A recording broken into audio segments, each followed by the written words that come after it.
The Institute's first report, which is, again, we're excited to share with you today, is entitled SB 678, Incentive-Based Funding and Evidence-Based Practices Enacted by California Probation, are associated with lower recidivism rates and improved public safety. This report focuses on the evolution in the past 10 years that California counties and probation departments have undergone. SB 678 was passed in 2009, and it provided state funding to probation in an investment-based, evidence-based supervision concept, and it was fairly revolutionary in that regard. It was incentive-based, and it focused on allowing probation to reduce caseloads and really focus on rehabilitation and providing lasting sustainability in behavior change. Prior to this, probation didn't really have a lot of state, if at all, state funding in the adult probation side of our house. And so this has given us 10 years of data to look at what that type of investment has done for our communities.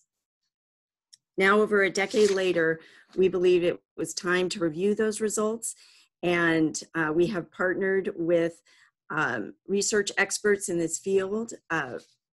Professor Mia Bird, who is a visiting assistant professor at UC Berkeley, and Ryan Gratay, who is a professor at sociology at UC Davis.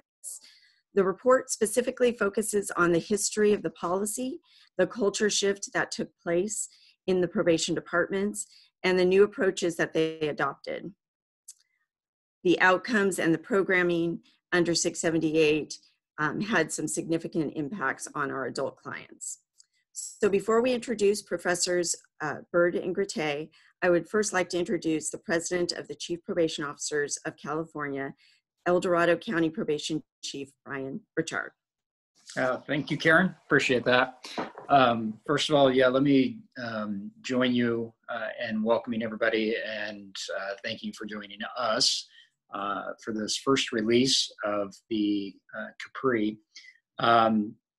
CaPRI is really representative of where California probation chiefs have been wanting to head since I joined the organization back in 2006. Probation recognizes that we have to take on a leadership role nationwide in California, and that it's up to us as an organization and up to us as chiefs to take on a leadership role within California. This first report, focusing on the results of SB 678, is a reflection on a decade's worth of progress. And I think having been a chief executive the entire time during that process, what is reflected in the report is what I get to live and breathe every day, but also what I've experienced over the last decade. SB 678 was really a first of its kind in California. The state-local partnerships that developed as a result gave probation an opportunity to make dramatic change within our industry. Providing the stable, permanent funding mechanisms that we needed to leverage some of our practices in adult probation were really reflective of what we had been doing in juvenile justice for quite some time. And the successes that we had seen in juvenile showed the state that there was great opportunity to leverage probation as a service provider locally if provided the right type of funding, stable funding, permanent funding, things that we could build an infrastructure on, not one-time grant type funding where programs would spin up and then spin down with good and bad economic times. But what it really did, besides provide opportunity, was it gave us a chance to provide culture change within probation. So having that stable funding stream behind us and pushing us toward improved practices really gave a catalyst to the industry to do what it had been trying to do for quite some time. So pushing us more toward the adoption of evidence-based practices in California. So whereas there's been funding that's come online after 678, 678 was really the catalyst. It was the launching point for the change within probation within California. So we began using evidence-based practices to shift the culture in departments to focus on individualized treatment. Not that we were able to shift entirely away from incarceration, but we recognized that that over-incarceration was as problematic as not having other tools available to us to use with our populations. So 678 provided us an opportunity to attack the over-incarceration of our populations, but then provide an alternative in the community so that it wasn't just in jail or out of jail. It was, don't need to be in jail, be in the community, but have the right supports available to you so that probation can provide the right level of accountability, but also the right type of stabilization for people in the community. And what we found was that pairing of the right level of accountability with the right level of support and treatment and intervention actually created a better product on the back end. So we saw all of the results that Mia and Riken have shown in their report as to what we assumed we would be able to do, much like what we did with juvenile justice. So we like to think of probation as the organization that is able to improve the safety of communities through changing lives. And having the tools to be able to do that is the only way for us to be able to have that type of impact. So again, I think this report is reflective of the things that I get to see every day in the field, and the things that my colleagues talk about in their jurisdictions across the state. With that, I would like to introduce and welcome Dr. Mia Bird and Dr. Ryan Grate. Thank you for joining us today.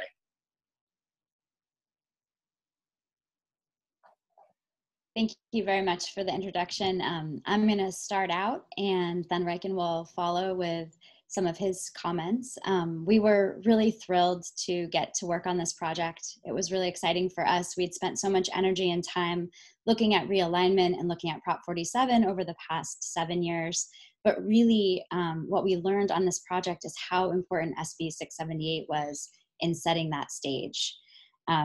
And so some of our findings are things that you have heard probably before, things that the Judicial Council investigated early on.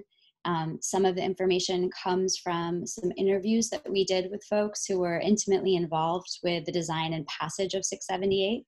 And some of our findings come from surveys done of probation officers over time. And those surveys were done, 2 of them by the BSDC, 1 of them fielded this past year by CPOC. And so we're drawing on those resources to try to pull together a broader understanding of what the impact of SB 678 was and what we can learn going forward from what we've experienced over about the last 10 years. And what we find will probably come as not much of a surprise to many of the people on this call, is that SB 678 was an incredible success along a number of dimensions. First, and I have to say and foremost, SB 678 closed a major funding gap in California. As a state, we were quite different from other states in the country in that we didn't have a sustained, strong source of funding for our probation departments. And what that meant in the state is that caseloads were extremely high, and relative to what the evidence base was telling us, they were far too high. And so the first thing that SB 678 did is it really allowed us to have more funding for probation and to get caseloads down to an evidence-based, closer to an evidence-based level. And that was really essential to allow for anything else to happen, to allow for probation officers to be trained in evidence-based practice, to allow for the kind of case management that's required in order to get people into programming, to assess risks and needs, to provide those evidence-based practices. And so that's a key piece of SB 678, sort of that funding source for probation departments. A second key piece we found was just aligning the state and local interests, finding a way to bring the state together with the counties so that everyone is aligned on the goals that are trying to be pursued. And that was a huge achievement of SB 678. It created a lot of collaboration, both within county, across agencies, and between the state and the counties. That was almost a model, I'd say, for the state going forward. And then lastly, it really propelled California to the forefront of the evidence-based practice movement. We were in a moment where a lot of literature was emerging, saying that we could do a lot better if we used data and we used evidence to inform practice in the criminal justice system. And by designing and passing SB 678, California really positioned itself among a few other states that were leaders in this area.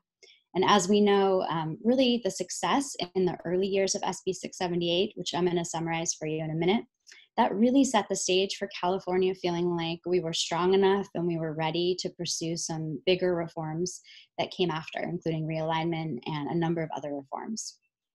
And so, the big question, of course, is, what happened? How do we understand the effects of SB 678?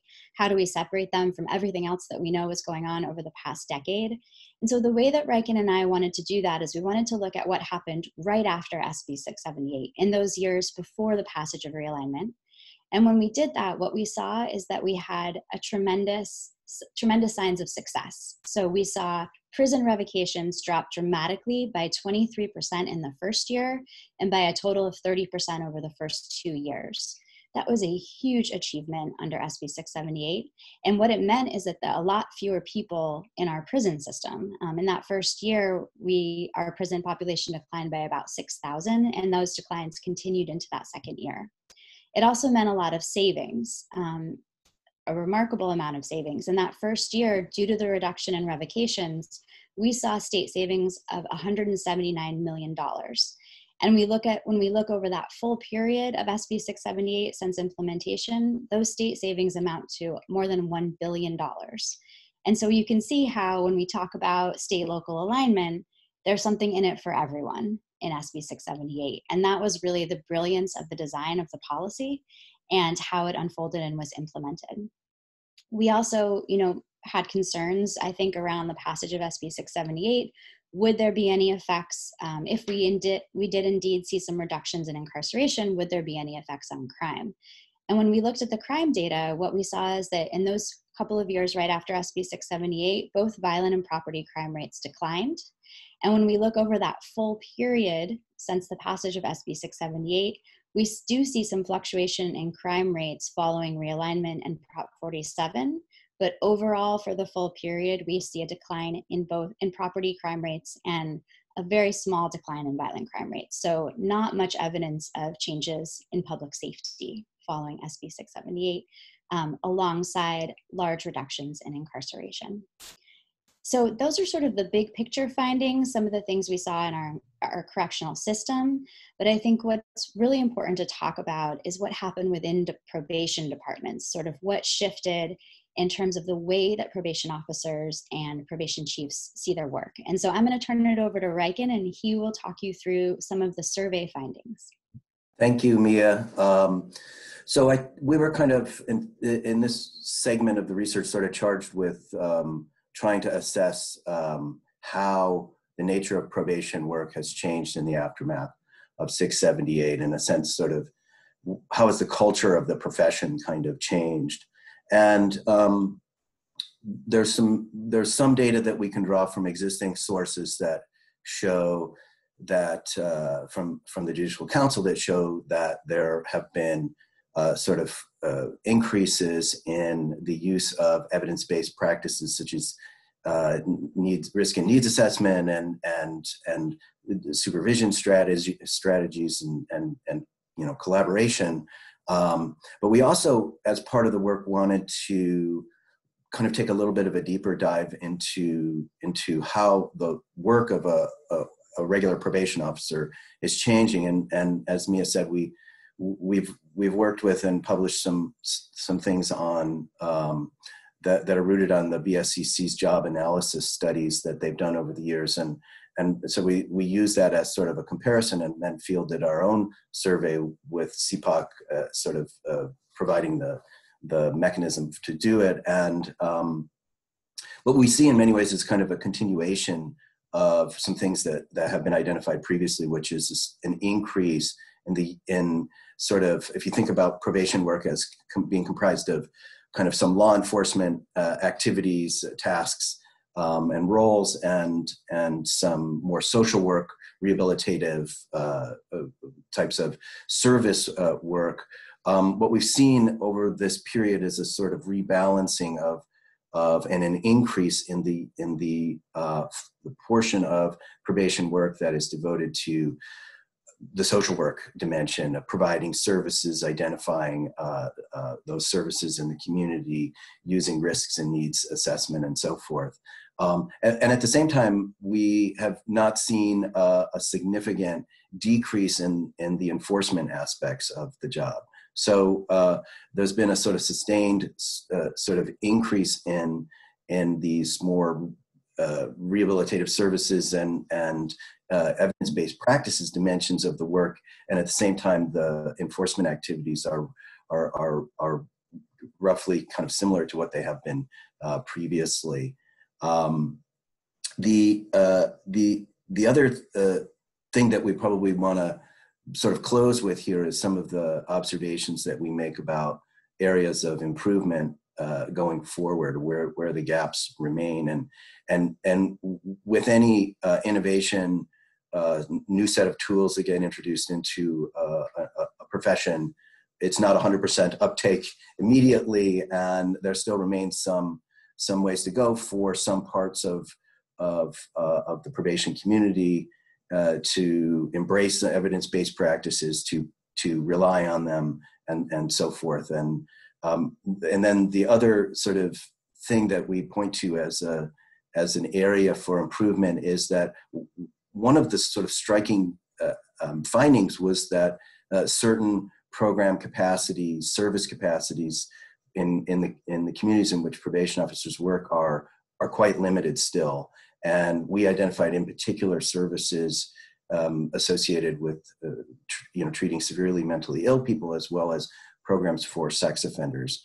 And those are areas that probably require a bit more support than they've had. And then the other final sort of parting point is that one of the really significant ways that probation work has changed over this period is a kind of reliance on data and evidence and research to try to refine probation practices. And some of the ability in agencies around the state to track data, to organize it, collect it, compile it, interpret it, remain somewhat underdeveloped, and so there's room for improvement along those lines as well. And then, of course, given the situation we find ourselves in today with coronavirus and the financial challenges that are facing the state, the stability of the funding stream has really been kind of the lifeline for the effectiveness of 678, and that really is something that we have to be concerned about going forward to continue that stability. So with that, I think we are prepared to open up for any questions that you might have, or if you want to add anything further. Thanks, Rick, and I think that was great, and we're happy to take any questions or hear any thoughts that you all want to share.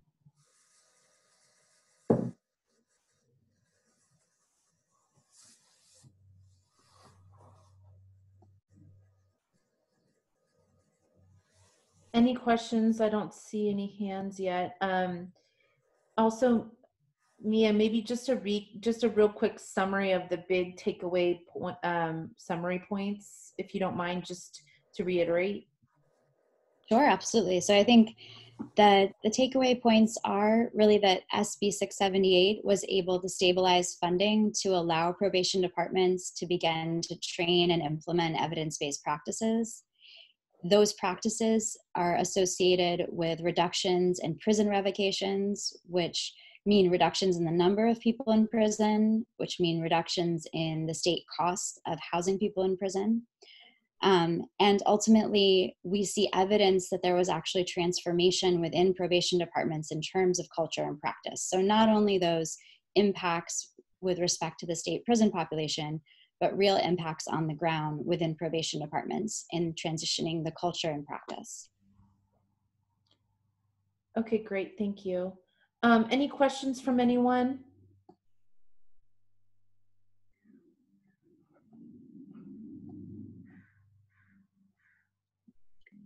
You know, one topic of conversation that might spark some questions is this sort of the last and final frontier of evidence-based practice in criminal justice, which is starting to bring together data.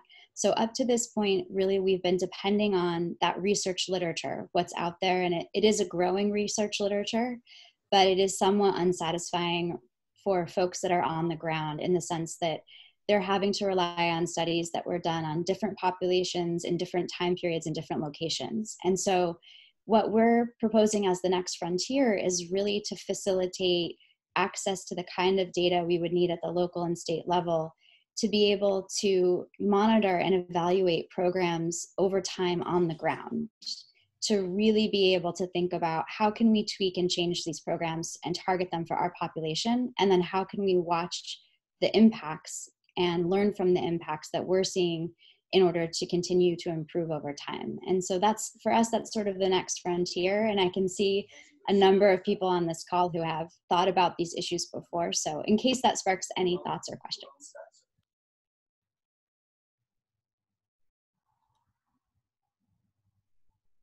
Okay, great. I think that right now we don't have questions, but we are happy to take questions later. And we also will be emailing everyone that participated. We have a recording of this presentation, and we can answer any questions offline. So thank you very much for participating, and have a great rest of your morning. Thank you. Thank you. Thank you. Thank you, everyone.